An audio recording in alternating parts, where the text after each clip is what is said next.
Hello student, मैं एकता सिंह आप सभी का ज्ञान चैतन्य चैनल में बहुत बहुत स्वागत करती हूँ। आज के इस टॉपिक में हम बाल विकास एवं शिक्षा शास्त्र से संबंधित क्वेश्चन आंसर देखेंगे। तो शुरू करते हैं। सबसे पहला क्वेश्चन है, निम्नलिखित में से कौन सा कथन जो है व्यक्ति के विकास प्रक्रिया के बारे में सही है। तो यहाँ पर सबसे पहला, विकास की प्रक्रिया एक दिशा में होती है, तो ए तो नहीं होगा। एक दिशा में नहीं होती है, ये गलत हो जाएगा। यह केवल व्यक्ति की आनुवांशिकता से प्रभावित है, ये भी नहीं है। विकास की प्रक्रिया में सांस्कृतिक विभिन्नताएं होती हैं, तो ये बिल्कुल सही है। और यहाँ पर अगला जो दिया है कि विकास केवल वातावरणीय कारकों पर निर्भर है, तो ये भी नहीं है। तो हमारा ऑप्शन कौन सा सही हो जाएगा? सी। अब यहाँ पर व्याख्या देख लेते हैं कि विकास की प्रक्रिया में सांस्कृतिक विविधताओं होती हैं, जिनका पालक के रहन सहन, वेशभूषा, शारीरिक विकास, भाषा तथा जीवन मूल्य, खान पान, संगीत आदि में देखने को मिलता है। अतः यह कथन व्यक्ति के विकास की प्रक्रिया में सही है। जबकि विकास की प्रक्रिया एक दिशीय होती है, विकास केवल व्यक्ति की आनुवांशिकता से प्रभावित होता है तथा विकास केवल वातावरणीय कारकों द्वारा निर्धारित होता है। ये सारी की सारी जो है विकास से संबंधित चीजें गलत हैं। अगला क्वेश्चन है, निम्नलिखित में से कौन सा प्रश्न जो है बच्चों के विवेचनात्मक चिंतन को बढ़ावा देता है? तो विवेचनात्मक चिंतन को बढ़ावा देगा वो ऑप्शन हमको चुनना है। यहाँ पर पता करो कि तटीय इलाके में रहने वाले लोग क्या खाते हैं व क्यों खाते हैं। आगे भारत के 10 राज्यों के नाम, तो ये तो मेमोरी पर है। 2 से 10 का ये भी मेमोरी पर है। दी गई कविता का सुस्मरण करके ये भी मेमोरी पर है। तो ऑप्शन हमारा क्या हो जाएगा? ए ऑप्शन बिल्कुल सही हो जाएगा। किसी विषय वस्तु के अर्थ, अवधारणा, पक्ष विपक्ष, उनके गुण अवगुण इत्यादि आदि सभी पक्षों पर विचार करना ही विवेचनात्मक चिंतन कहलाता है। ये प्रश्न जो है बच्चों के मानसिक विकास में वृद्धि के लिए किया जाता है कि पता करो कि तटीय इलाके के लोग क्या क्या खाते हैं और क्यों। जबकि जब बच्चे इस पर चिंतन करेंगे तो उनमें से तर्क, स्मरण, जिज्ञासा आदि शक्तियों का विकास होगा, जिससे वे अच्छे से निष्कर्ष निकाल पाएंगे कि तटीय इलाके में लोग जो हैं रहन सहन और खाना पीना उनका ऐसा क्यों है। अगला क्वेश्चन देखते हैं, विकास का चरणीय सिद्धांत निम्नलिखित नियमों में से किस पर स्पष्ट रूप से जोर देता है? ए ऑप्शन विकास की निरंतरता, विकास का अनिरंतर रूप से जोर देता है। तो आगे है, विकास को प्रभावित करने वाले सांस्कृतिक कारण, विकास प्रक्रिया संबंधित जो है वातावरणीय कारण। तो यहाँ पर विकास का चरणीय सिद्धांत जो है किस पर जोर दे रहा है? तो विकास जो है वो अनिरंतरता जो है वो यहाँ पर सही हो जाएगा, क्योंकि विकास का जो चरणीय व्याख्या देख लेते हैं। विकास का चरणीय सिद्धांत विकास की निरंतरता पर बल देता है, अनिरंतरता पर बल देता है, क्योंकि विकास के असतत दृष्टिकोण का मानना है कि लोग जीवन के ऐसे चरणों से गुजरते हैं जो गुणात्मक रूप से एक दूसरे से भिन्न होते हैं। अनिरंतरता का दृष्टिकोण विकास को अधिक अचानक परिवर्तन के रूप में देखता है, जो कि विभिन्न आयु विशिष्ट जीवन काल में अलग अलग व्यवहार उत्पन्न करता है, उसे ही चरण कहा जाता है। अगला है, निम्न में से कौन से कारकों द्वारा विद्यालय में बच्चों का अधिगम से जुड़ाव प्रभावित होता है? तो विद्यालय में पूछा है, तो एक तो पारिवारिक समाजीकरण, ये सही हो जाएगा। जब स्कूल में जाएगा तो बच्चों के साथ, अपने सहपाठियों के साथ भी बातचीत करेगा और तो पीयर रिलेशन हो जाएगा। कल्चर, सांस्कृतिक मूल्य, कल्चरल वैल्यू, ये भी हो जाएगा। और यहाँ पर जो 4th ऑप्शन है बच्चों का आत्मसम्मान, तो ये भी जो है सही हो जाएगा। सी ऑप्शन, यानी 1, 2, 3 और 4, चारों के चारे जो हैं वो यहाँ पर सही हो जाएंगे। आगे देखते हैं, तो पारिवारिक सामाजिक समकक्षी संबंधों, सांस्कृतिक मूल्यों, बच्चों का आत्मसम्मान, इन सभी कारकों द्वारा विद्यालयों में बच्चों का अधिगम से जुड़ाव प्रभावित होता है। परिवार बच्चों की प्राथमिक पाठशाला होती है। बच्चे सबसे अधिक पहले परिवार के बीच ही रहकर सीखते हैं, इसके बाद वे समाज में अपने समकक्षी लोगों के साथ अंतःक्रिया करते हैं तथा समाज के रीति रिवाज, परंपरा, मूल्यों को भी अपनाते हैं। अतः बच्चा सामाजिक, नैतिक, आर्थिक, सांस्कृतिक आदि सभी पक्षों से जुड़कर अधिगम करता है। इसके साथ ही शिक्षक को बच्चों की रुचियों व भावनाओं का सम्मान करना चाहिए, जिससे वो आंतरिक रूप से अभिप्रेरित होंगे और कक्षा में एक सार्थक अधिगम उत्पन्न होगा। अगला क्वेश्चन है, जीन पियाजे के अनुसार पूर्व संक्रियात्मक चरण में बच्चे निम्न में से क्या कर पाते हैं? तो यहाँ पर प्रतीकात्मक खेल जो है वो यहाँ पर सही हो जाएगा। प्रतीकात्मक खेल, जैसे कि यहाँ पर व्याख्या में देखते हैं कि जीन पियाजे के अनुसार पूर्व संक्रियात्मक चरण में बच्चे प्रतीकात्मक खेल खेल पाते हैं। 4 वर्ष की आयु में बालक में प्रतीकात्मक और पूर्व अवधारणा चिंतन विकसित होने लगता है। ये धारणा निरूपण के माध्यम से संसार के साथ व्यवहार करने लगता है। वह बोधात्मक संकेतों के अभाव में वातावरण का प्रतिनिधित्व करने का सही ढंग ढूंढ लेता है और प्रतीकात्मक योजनाओं के एक श्रृंखला बना लेता है। वह स्वयं के साथ और दूसरों के साथ आदान प्रदान करने में उपयोग करने के नए नए तरीकों को ढूंढ लेता है। अगला क्वेश्चन देखते हैं, एक छोटी बालिका प्रतीकात्मक खेल कर पाती है पर अभी दूसरी व्यक्ति का दृष्टिकोण समझ नहीं पाती है और अपनी पकड़ से बाहर की घटनाओं की वजह से आसानी से परेशान हो जाती है। जीन पियाजे द्वारा सुझाए गए चरणों में से कौन सा जो है बालिका का वर्तमान स्तर है? तो पूर्व संक्रियात्मक हो जाएगा। पूर्व संक्रियात्मक ऑप्शन बी जो है वो यहाँ पर सही हो जाएगा। तो एक छोटी बालिका प्रतीकात्मक खेल कर पाती है पर अभी दूसरे व्यक्ति का दृष्टिकोण नहीं समझ पा रही है। वह अपनी पकड़ से बाहर की घटनाओं की वजह से परेशान हो जाती है। जीन पियाजे द्वारा सुझाए गए चरणों में पूर्व संक्रियात्मक चरण इस बालिका के वर्तमान स्तर को अंकित करता है, क्योंकि पूर्व संक्रियात्मक अवस्था में बच्चों के अंदर तार्किक चिंतन का विकास नहीं होता है, अतः वे दूसरों के दृष्टिकोण को समझने में कठिनाइयों का महसूस करते हैं। पियाजे द्वारा संज्ञानात्मक विकास की निम्न 4 अवस्थाएं बताई गई हैं। सबसे पहले संवेदी गामक, यानी 0 से 2 साल का बच्चा है, संवेदी गामक है 0 से 2 साल का। पूर्व संक्रियात्मक अवस्था यानी 2 से 7, जिसमें कि वो प्रतीकात्मक खेल खेलता है। मूर्त संक्रियात्मक मतलब उसको जो चीज़ें दिख रही हैं वो चीज़ें सारी चीज़ें वो कर पाएगा। औपचारिक संक्रियात्मक 11 से 15। आगे है अगला क्वेश्चन है, निम्नलिखित में से कौन सा भी लक्षण कोहलावर के नैतिक विकास मॉडल में सम्मिलित है? तो ए ऑप्शन, नैतिक विकास के चरणों का स्वरूप सार्वभौमिक होता है। नैतिक चिंतन के विकास में निरंतरता होती है। नैतिक विकास एक क्रमिक प्रक्रिया नहीं है, यह संपूर्ण रूप से वातावरण के कारकों पर निर्भर करता है। तो यहाँ पर ए ऑप्शन सही हो जाएगा कि नैतिक विकास के चरणों का स्वरूप जो है सार्वभौमिक होता है। ए ऑप्शन सही है। आगे देखते हैं, व्याख्या देख लेते हैं। नैतिक विकास के चरणों का स्वरूप सार्वभौमिक होता है। यह अभिलक्षण कोहलावर के नैतिक विकास मॉडल में सम्मिलित है, क्योंकि उन्होंने नैतिक विकास मॉडल में दर्शाया कि नैतिक विकास बचपन से वयस्कता तथा नैतिक के उद्भव, परिवर्तन और समझ पर केंद्रित है। नैतिकता जीवन भर विकसित होती है, इसलिए तो उन्होंने सार्वभौमिक उसको माना है, मतलब एक समय पर रुकती नहीं बल्कि नैतिकता जीवन भर जो है चलती रहती है। आगे देखते हैं, लेव वाइगोत्स्की के अनुसार निम्न में से किसके लिए समीपस्थ विकास क्षेत्र का इस्तेमाल करना चाहिए? तो अध्यापन और मूल्यांकन में, तो अध्यापन और मूल्यांकन में, केवल अध्यापन, केवल मूल्यांकन और प्रभावी बौद्धिकता की पहचान में भी नहीं। तो ए ऑप्शन सही हो जाएगा।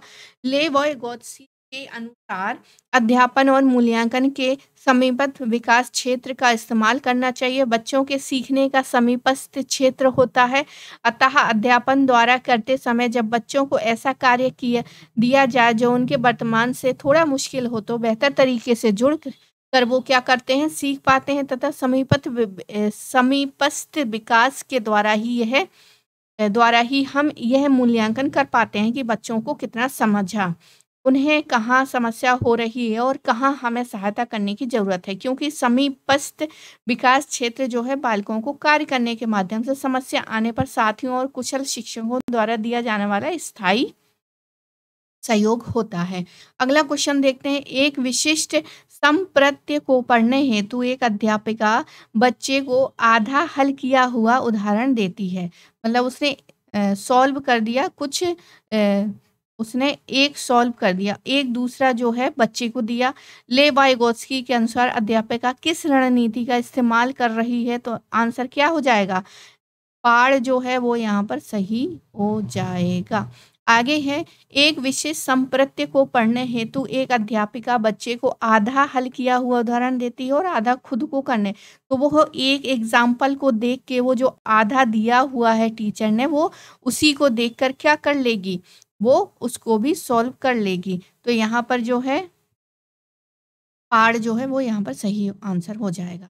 आगे देखते हैं अगला क्वेश्चन, निम्नलिखित में से कौन सी अभिवृत्ति अभिवृत्ति एक प्रगतिशील कक्षीय माहौल के अनुसार है? तो यहाँ पर एक प्रगतिशील कक्षीय निर्णय निर्धारण में बच्चों की सहभागिता, भय मुक्त अधिगम वातावरण और विद्यार्थियों की व्यक्तिगत भिन्नताओं का ध्यान रखना, अध्यापक द्वारा बाह्य अनुशासन कायम करना। तो यहाँ पर ये वाला जो है ABC 1, 2, 3 ये सही है।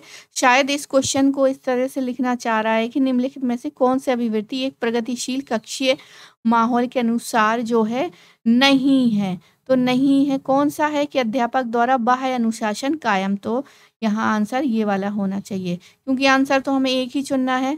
तो आंसर हमारा डी यहाँ पर सही होगा। लेकिन अगर यहाँ पर नहीं है तो, अगर है तो फिर उसको ऑप्शन देना चाहिए 1, 2, 3 ऐसे करके। तो अगला को देख लेते हैं। अगला क्वेश्चन, यह महत्वपूर्ण है कि कोई अध्यापक बच्चों को बुद्धि उपलब्धि के आधार पर स्थिर समूहों में पृथक ना करे, क्योंकि यह अध्यापक के लिए सुविधाजनक है, यह विद्यालयों के लिए असुविधाजनक है, यह बच्चों को एक दूसरे के साथ अंतःक्रिया सामूहिक प्रतिस्पर्धा नहीं करने देता है। और डी क्या कह रहा है कि बुद्धि लब्धि संकल्पना स्थायी नहीं है और ये बच्चों को चिन्हित करने के लिए जिम्मेदार हो सकती है। तो डी ऑप्शन यहाँ पर क्या है? सही है। व्याख्या देख लेते हैं। यह महत्वपूर्ण है कि कोई अध्यापक बच्चों को बुद्धि लब्धि के आधार पर स्थिर समूहों में पृथक ना करें, क्योंकि बुद्धि लब्धि जो है संकल्पना स्थायी नहीं है और बच्चों को चिन्हित करने के लिए जिम्मेदार हो सकती है। क्योंकि जब हम छात्रों को उनकी बुद्धि लब्धि के आधार पर विभिन्न समूहों में वर्गीकृत करेंगे तो उनके आत्मसम्मान में कमी होगी और उनमें उससे छात्रों के शैक्षणिक प्रदर्शन में भी कमी आएगी। छात्र जो थोड़ा बहुत लिख रहा है तो शिक्षक को वहाँ पृथक और तुलना नहीं करके बालक को सकारात्मक पुनर्बलन देना चाहिए, जिससे छात्र जो है खुश होकर अच्छे से कार्य करेगा। अगला क्वेश्चन है, हार्वर्ड गार्डनर के सिद्धांत के अनुसार एक कक्षा में तरह तरह की अध्यापन रणनीतियों का इस्तेमाल होना चाहिए, क्योंकि इन्होंने तो बुद्धि जो बताई है वो 9 प्रकार की बताई है। तब 9 प्रकार से भी ज़्यादा बुद्धि वाले बच्चे जब एक कक्षा में पढ़ने के लिए आएंगे तो अध्यापक की जो रणनीतियां हैं वो एक जैसी नहीं होनी चाहिए, हमेशा एक जैसी नहीं होना चाहिए और जो है हमेशा क्या है उसमें चेंज होते रहना चाहिए। तो यह बहुबौद्धिक को निष्पादित करने में मददगार है, ये सामान्य बौद्धिकता को मददगार है, ये तारक ये भी नहीं। तो ये ऑप्शन क्या है? सही हो जाएगा। आगे देखते हैं, हार्वर्ड गार्डन के अनुसार एक कक्षा में तरह तरह की अध्यापक रणनीतियों का इस्तेमाल होना जरूरी है, क्योंकि यह बहुबौद्धिकता को निष्पादित करने में मददगार है। कक्षा में सभी बालक एक जैसे नहीं होते हैं तथा सभी बच्चों की बुद्धि लब्धि अलग अलग होती है। तो उसको निखारने के लिए उसने जो भी शिक्षण जो भी जिस प्रकार से वो रणनीतियाँ टीचर अपनाता है तो उसमें क्या है परिवर्तन करते रहना चाहिए, ताकि जो बच्चों की बुद्धि विभिन्न तरह की बुद्धि है उसको क्या कर सके वो और उनमें निखारता ला सके। अगला क्वेश्चन देखते हैं, 1.5 से 2.5 साल की उम्र के बच्चों द्वारा अक्सर उच्चारित द्विशब्दीय उच्चारणों को क्या कहा जाता है? तो क्या कहा जाता है? ये है तार प्रेषित वाचन। टेलीग्राफिक स्पीच कहा जाता है, टेलीग्राफिक स्पीच। तो 1 डेढ़ साल का बच्चा या 2.5 साल की उम्र में बच्चों द्वारा अक्सर उच्चारित द्विशब्द या उच्चारणों को तार प्रेषित वाचक कहा जाता है। तार प्रेषित वाचक जो है भाषा विज्ञान और मनोविज्ञान के अनुसार बच्चों में भाषा अधिग्रहण के 2 चरण हैं, संक्षिप्त और कुशल। संक्षिप्त या तो सघन भाषण जिसमें उच्चतम स्तर की जानकारी रखने वाले केवल सबसे केंद्रीय शब्द बोलते हैं।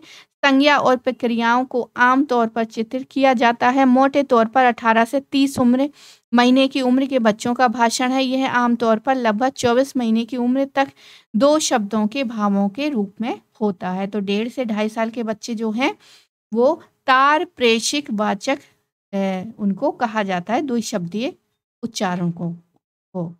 आगे देखते हैं, पुरुष सामान्यतः दिमाग से सोचते हैं और महिलाएं जो है हृदय से सोचती हैं।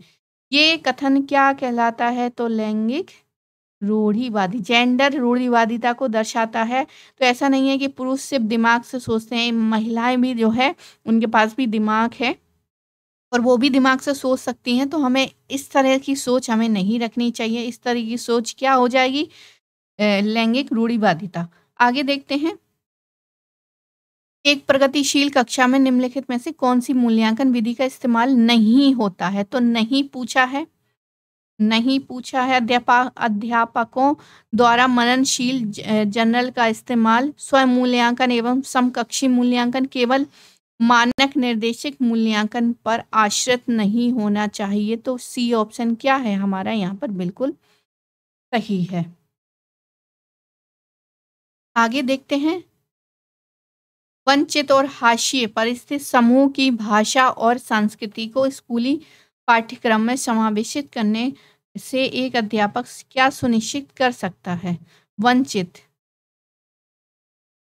अब वंचित और हाशिए पर स्थित, तो मान लीजिए ये एक समाज है और यहाँ पर जो है ये इस समाज के अंदर जो है कुछ लोग जो हैं वो पिछड़ गए हैं। ये क्या है? कुछ लोग पिछड़ गए हैं। तो इन्हीं को क्या करना चाहिए? जब ये स्कूल जाते हैं, ये एक स्कूल जाते हैं ये लोग, तो इन बच्चों के साथ क्या है? समावेश।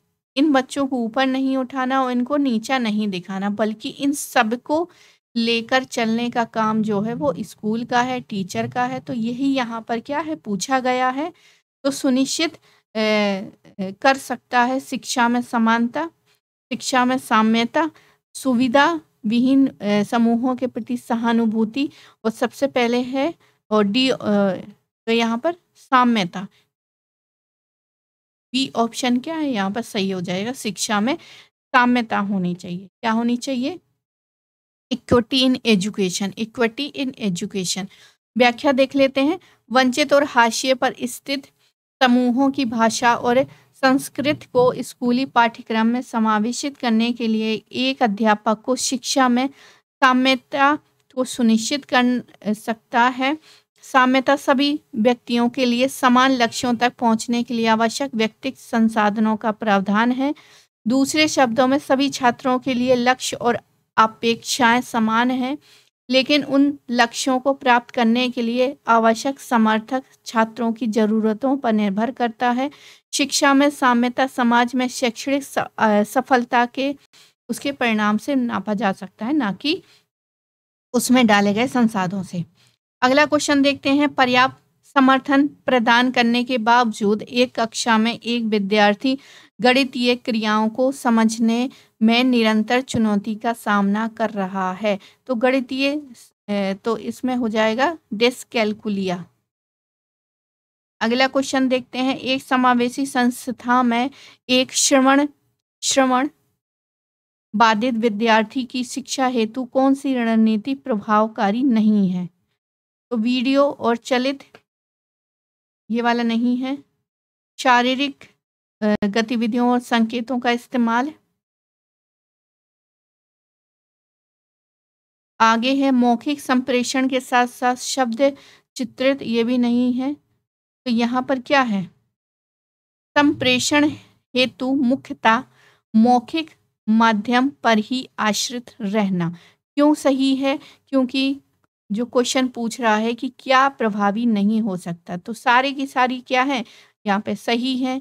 बस सिर्फ हमारा ऑप्शन जो है वो डी गलत है, तो सही आंसर हमारा यही हो जाएगा। आगे देख लेते हैं अगला क्वेश्चन क्या कह रहा है। अगला क्वेश्चन कह रहा है कि निम्नलिखित में से किस कक्षाई प्रक्रिया का विश्लेषण किसी अध्यापक के वंचित समूहों के प्रति गूढ़ पूर्वाग्रहों को उजागर कर सकता है। तो यहाँ पर लिंग, जाति और आर्थिक श्रेणी के आधार पर निर्धारित आसन व्यवस्था। तो हमारा क्या है, ए ऑप्शन ही यहाँ पर जो है वो यहाँ पर सही हो जाएगा। तो लिंग, जाति और आर्थिक श्रेणी के आधार पर निर्धारित आसन व्यवस्था, मतलब ना ही लिंग और जाति के और ना ही आर्थिक के आधार पर हमको बैठने का जो है वो हमें सिटिंग अरेंजमेंट नहीं करना चाहिए कि भाई आप लड़कियां हैं तो इधर बैठ जाइए, आप लड़के हैं तो इधर बैठ जाइए, या फिर आप इस कास्ट के हैं तो आप इधर बैठिए, आप दूसरी कास्ट के हैं तो इतने दूर बैठिए। ऐसा नहीं करना चाहिए। तो हमारा आंसर क्या हो जाएगा, ए ऑप्शन।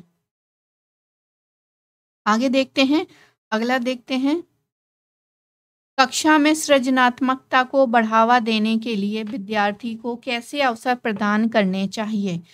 उसकी क्रिएटिविटी को हमको बढ़ाना है, तो यहाँ पर मौलिक खोज और सोच को बढ़ाना नहीं, विशिष्ट उपलब्धि वर्ग ये भी नहीं। तो यहाँ पर क्या, मौलिक सोच, encouraging original discovery and thinking. तो बी ऑप्शन क्या हो जाएगा, यहाँ पर सही हो जाएगा, मौलिक सोच और सोच को बढ़ावा।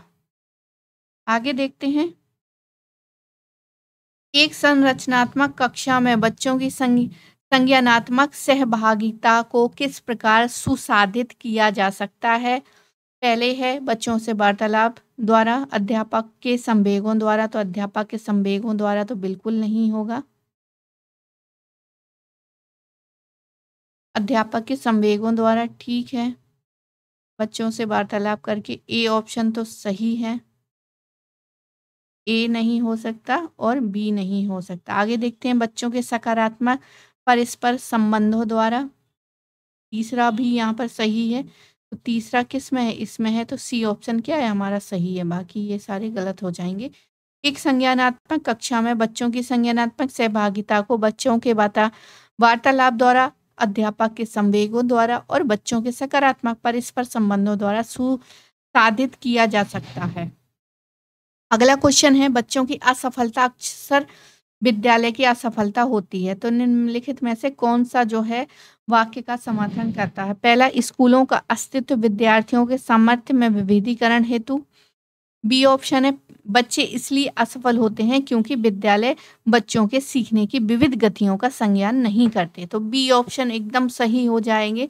तो कोई भी बच्चा सीखने के लिए हमेशा तत्पर रहता है, बस सीखने की जो विधियां हैं वो बच्चों के अनुसार होनी चाहिए। कोई भी एक विधि जो है सारे बच्चों पर हम अप्लाई नहीं कर सकते हैं, इसलिए हमेशा जो है पढ़ाने का जो दृष्टिकोण है वो बदलते रहना चाहिए, जो विधियां हैं वो बदलते रहना चाहिए, तभी जो है बच्चा सीख सकता है। तो हमारा ऑप्शन जो है वो हो जाएगा बी ऑप्शन।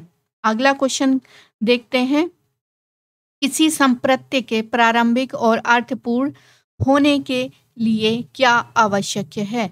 तो उपयुक्त परिभाषा द्वारा पढ़ा जाना, बिल्कुल नहीं। बच्चे के जीवन से संबंधित, बिल्कुल। तो बच्चे अब कोई भी प्राइमरी का हो या फिर बड़ी क्लास में भी क्या है, टीचर लोग जो बच्चे ने पढ़ा है उसी से रिलेटेड, मतलब उसके पूर्व ज्ञान से रिलेटेड। अगर छोटा बच्चा है तो वो जिस समाज में रह रहा है, मान लीजिए आदिवासी का बच्चा है तो उस आदिवासी के समाज में क्या चीज़ें, कोई त्योहार है, घटना है, जो भी है उसको लेके हम क्या है क्लास में आ सकते हैं। तो हमेशा ऐसे नहीं सिर्फ आदिवासी का, हम किसी दूसरे का भी ले सकते हैं, हम किसान का भी ले सकते हैं, हम मजदूरों का भी ले सकते हैं, हम जो शहरों में रहते हैं उनका एग्जाम्पल। तो एग्जाम्पल क्या है, बहुत सारे हो सकते हैं। तो सभी, क्योंकि बच्चे जो हैं, बच्चों का जो जीवन है वो विभिन्न तरीके से एक क्लास में आता है, बहुत तरीके से। तो उसी तरह से क्या है, उससे जीवन से संबंधित करके हमें जोड़कर उससे जो भी विषय वस्तु है उसको प्रस्तुत करना चाहिए। तो यही हो जाएगा हमारा बी ऑप्शन सही। आगे देखते हैं, एक कक्षा में बच्चों की असफलता के भय को दूर करने के लिए करना क्यों जरूरी है। तो भय क्या है, असफलता के भय कि वो असफल हो जाएँगे। तो इस चीज़ को क्या है अब कम करना चाहिए। इस चीज़ को कम करने के लिए क्या करना चाहिए? एक कक्षा में अध्यापक बच्चों के भय को संभाल नहीं सकता, ये नहीं है। विद्यालय बच्चों के भावनात्मक जीवन की ज़िम्मेदारी नहीं लेता। क्यों नहीं लेता? क्योंकि मतलब ऐसा नहीं करना चाहिए क्योंकि ज़्यादातर बच्चे जो हैं स्कूल में टाइम जो है स्पेंड करते हैं। तो ये वाला भी गलत हो जाएगा। असफलता और त्रुटियाँ जो हैं बच्चे के अधिगम का स्वाभाविक हिस्सा है। तो सी ऑप्शन जो है वो यहाँ पर सही होता है। तो असफलता और त्रुटियाँ जो है बच्चे के अधिगम का स्वाभाविक हिस्सा है। तो इसको ज़रूर क्या करना चाहिए? दूर करना चाहिए। आगे है, अब यहाँ पे असफलता और त्रुटियाँ मतलब कोई एक काम कर रहा है तो उसमें ज़रूरी नहीं कि वो 100% असफलता वो सफल हो जाएगा। और ऐसा नहीं कि अगर कोई काम कर रहे हैं तो उसमें कोई गलतियाँ नहीं होंगी। तो दोनों ही चीज़ें होती हैं और इसलिए ये क्या है स्वाभाविक हिस्सा है, सभी के साथ होता है चाहे वो बच्चे हों, बड़े हों। तो ये क्या है इस चीज़ को दूर करना चाहिए और ये काम कहाँ से स्टार्ट हो जाता है? ये जब बच्चा स्कूल जाता है तभी से स्टार्ट हो जाता है इसलिए करना क्या है ज़रूरी है। तो हमारा सी ऑप्शन क्या हो जाएगा? ये सही हो जाएगा। आगे देखते हैं। अक्सर ये तर्क दिया जाता है कि पुरस्कार देना अधिगमकर्ताओं को अभिप्रेरित करने का उत्तम तरीका नहीं है क्योंकि इससे आंतरिक अभिप्रेरणा क्षीण हो जाती है, अभिप्रेरणा बढ़ जाती है, इससे बाह्य अभिप्रेरणा क्षीण हो जाती है और उसमें आंतरिक और बाह्य अभिप्रेरणा दोनों ही क्या हो जाती है? क्षीण हो जाती है। तो दोनों नहीं सिर्फ आंतरिक प्रेरणा जो है वो यहाँ पर क्षीण हो जाएगी। तो हमारा ऑप्शन जो है वो ए जो है वो सही हो जाएगा। जब भी पुरस्कार देते हैं तो उसकी जो अंदर की रुचियाँ हैं वो सब खत्म हो जाएँगी। तो बच्चा सोचेगा कि हमको तो कुछ ना कुछ मिलेगा, मतलब बाह्य जो प्रेरणा है वो उस पर डिपेंड हो जाएगा। इसी कारण उसकी जो आंतरिक चीज़ें हैं वो मतलब बच्चा खुद क्या चाहता है, उसकी रुचि क्या है वो सब भूल जाएगा। सिर्फ़ और सिर्फ़ आंतरिक अभिप्रेरणा क्षीण आंतरिक अभिप्रेरणा उसकी क्षीण हो जाएगी। अगला क्वेश्चन देखते हैं। अगला क्वेश्चन है निम्नलिखित में से अभिलक्षणों का कौन-सा दल जो है उत्तम समस्या समाधानकर्ताओं को इंगित करता है? तो सृजनात्मक, प्रतिक्रियात्मक, अनम्यता की कमी, अभिसारी चिंतन। ये जो है ए ऑप्शन सही हो जाएगा। सृजनात्मक, प्रतिक्रियात्मक, अनम्यता की कमी, अपसारी चिंतन ये सभी दल जो है उत्तम समस्या समाधानकर्ताओं को इंगित करता है। यदि कोई व्यक्ति नई वस्तु का निर्माण करता है या नई खोज करता है तथा समस्या समाधान का नया तरीका निकालता है तो वह सृजनात्मक कहलाएगा। समस्या समाधान के लिए बालक के अंदर सृजनात्मक और अपसारी चिंतन वाले बालक किसी भी समस्या को आसानी से समाधान कर देते हैं। अगला क्वेश्चन है शिक्षिका के विद्यार्थियों की खासकर सुविधा वंचित वर्ग के सफलता एवं असफलता के बारे में विचार अक्सर उनके सीखने व अभिप्रेरणा को प्रभावित करते हैं। तो ए ऑप्शन शिक्षक की अपेक्षाएं बच्चों के सीखने से बेहतर प्रभावित होती हैं। दूसरा है शिक्षक को कक्षा में बच्चों की स्वायत्ता पर काबू रखना चाहिए। तो ये तो बिल्कुल गलत हो जाएगा। शिक्षक को बच्चे की प्रतिस्पर्धा ये भी गलत हो जाएगा। शिक्षक को ऐसे विद्यार्थियों को हल हालत में असफलता से बचाने की रणनीतियों का प्रशिक्षण देना चाहिए। तो ए ऑप्शन ही हमारा क्या हो जाएगा? सही हो जाएगा। आगे देखते हैं अगला क्वेश्चन कह रहा है कि शिक्षिका कक्षा में सकारात्मक रूप से सीखने का वातावरण किस प्रकार सुनिश्चित करती है? एक तय एवं निर्धारित समय सारणी का अनुपालन करके बिल्कुल नहीं पुरस्कार और सज़ा बिल्कुल नहीं देना है क्योंकि उसकी जब हम पुरस्कार और वो देंगे तो उसकी जो है आंतरिक अभिप्रेरणा खत्म हो जाएगी। बच्चे के संवेगों को सीखने की प्रक्रिया का हिस्सा बना के सी ऑप्शन यहाँ पर बिल्कुल सही हो जाएगा। आगे देखते हैं। क्या एक शिक्षक को कक्षा में एक सत्ताधारी व्यक्ति के रूप में देखना चाहिए जिसे कोई चुनौती ना दे सके? तो यहाँ पर हाँ, इससे विद्यार्थियों को शिक्षकों के आज्ञा पालन और आदर करने के मूल्यों को सीख मिलती है। हाँ, केवल ऐसा शिक्षक ही शिक्षार्थियों को स्पष्ट मार्गदर्शन और यथार्थिक संज्ञानात्मक स्पष्टता प्रदान कर सकता है। सी कह रहा है कि नहीं, विद्यार्थी ऐसे शिक्षकों से प्रश्न पूछने में हिचकते हैं जिसे उनकी सांप्रतिक स्पष्टता में कमी रहती है। तो सी ऑप्शन क्या है यहाँ पर सही हो जाएगी। व्याख्या देख लेते हैं यहाँ पर। एक शिक्षक को कक्षा में एक सत्ता, मतलब ये जो है शिक्षक ही सर्वोपरि है एक कक्षा में, वही क्या है यहाँ का हेड है। इस तरह की सोच नहीं होनी चाहिए। और वो यहाँ पर कह रहा है कि एक शिक्षक को कक्षा में एक सत्ताधारी व्यक्ति के रूप में नहीं देखना चाहिए, क्योंकि बच्चे क्या है उससे प्रश्न पूछने से डरेंगे कि अगर हमने प्रश्न पूछा तो क्या हो जाएगा, हमको कोई डांट देगा या क्या हो जाएगा। तो इस तरह से नहीं होना चाहिए। आगे देखते हैं। कक्षा में परिचर्चा के दौरान क्या एक शिक्षिका को विद्यार्थियों के गलत उत्तर सही करने चाहिए। तो यहाँ पर जो गलत उत्तर है उसको क्या है सही नहीं करनी चाहिए, बल्कि बच्चों को अभिव्यक्ति करने के लिए प्रोत्साहित करना चाहिए बिना गलत होने के भय से। तो बी ऑप्शन ही यहाँ पर सही होना चाहिए। और इसमें पूछ क्या रहा था कि पूछ ये रहा था कि जो यहाँ पर जो भी परिचर्चा या डिबेट होती है, तो उसमें जो डिस्कशन हो रहा है उसमें अगर एक बच्चा कोई गलत चीज़ कह देता है, गलत आंसर दे देता है, तो उसको क्या हतोत्साहित नहीं करना चाहिए, बल्कि उसकी अभिव्यक्ति को प्रोत्साहित करना चाहिए और जो उसने गलती की है उसको सुधार करने के लिए एक अवसर और देना चाहिए। ये यहाँ पर चीज़ है। ये ऑप्शन यहाँ पर सही हो जाएगा। तो आई होप आपको ये वीडियो पसंद आया होगा। पसंद आया हो तो प्लीज़ लाइक करें, शेयर करें, सब्सक्राइब करें। मिलते हैं एक और वीडियो के साथ। पूरा वीडियो देखने के लिए आप सभी का बहुत बहुत धन्यवाद।